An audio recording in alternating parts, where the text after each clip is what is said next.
My dear friends, the Gospel of the Lord. Praise to you, Lord Jesus Christ. Good afternoon po sa inyong lahat, mga nanay. Good afternoon, Father. Pakibati naman ang inyong katabi, pakisabi, good afternoon.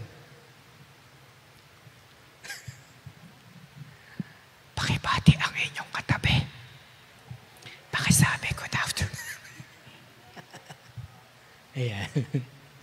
So allow me to have a reflection, 3 points in our readings for today. Subukan natin intindihin yung mundo ni Thomas, the doubter. Kasi at that time, yung panahon ni Thomas, nung siya ay hindi kasama ng mga disipulo sa isang room, ang mundo ni Thomas that time ay gulong-gulo, dismayado. Hindi na to the point na parang naging sigurista siya. Bakit? Kasi alalahanin po natin na ang sitwasyon ni Thomas at ng mga ibang tao at that time, medyo disappointed kay Jesus. Bakit? Kasi parang ganito yan Meron akong master, nagpakilala sa akin na tagapagtanggol. Ipagtatanggol niya ako. So binigay ko lahat yung serbisyo ko. Ibinigay ko lahat ang sarili ko. Then suddenly, at the end of the day, yung taong pinaglingkuran ko, namatay.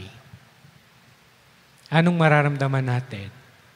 Parang dismayado ka, inis na inis ka, galit ka. Ganon yung mundo ni Thomas, ni Saint Thomas.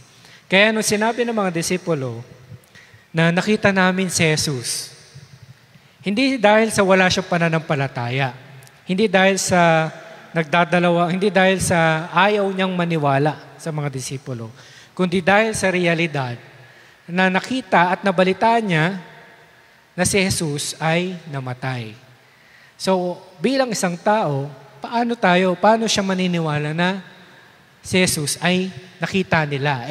Balitang-balita nga sa buong lugar nila na namatay si Jesus at na-witness ng mga tao kung paano siya namatay. Pero sinabi ng mga disipulo, pero nagkaroon ng option.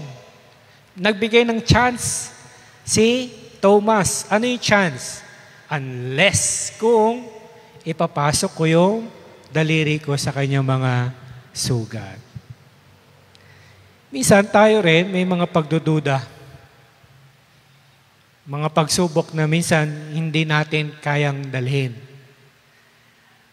May mga sufferings na challenges na minsan tinatanong natin sa sarili, Lord, bakit ako? O kaya kinausap ako na isang kaibigan ko, sometimes sabi niya, Father, bakit ako nakakaranas ng ganito? Bakit kaya ako yung merong ganitong problema? Bakit hindi na lang ikaw? No, bakit mapasa mo sa akin? No, bakit may pagdududa? Bakit siya ang nakaka-experience ng mga ganon? So much with the question, my concern is, nilapitan mo na ba si Jesus? Nagdasal ka na ba para tanungin yung mga ganyang concern? Talaga bang may pagdududa ka pa rin ba sa Kanya? Meron ka ba bang pagdududa sa Kanyang plano?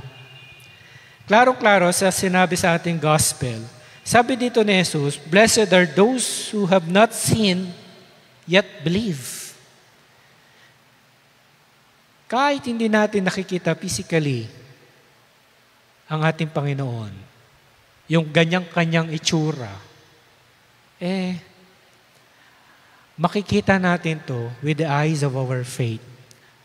Makikita natin to using our faith. Sabi nga ni St. Augustine, for you to see the grace, the mystery of God, you have to believe first in order for you to see. Klaro sinabi ni St. Augustine yan. At dito, dapat minsan kailangan natin maniwala at magtiwala sa kung anong plano sa atin ng ating Panginoon para sa atin.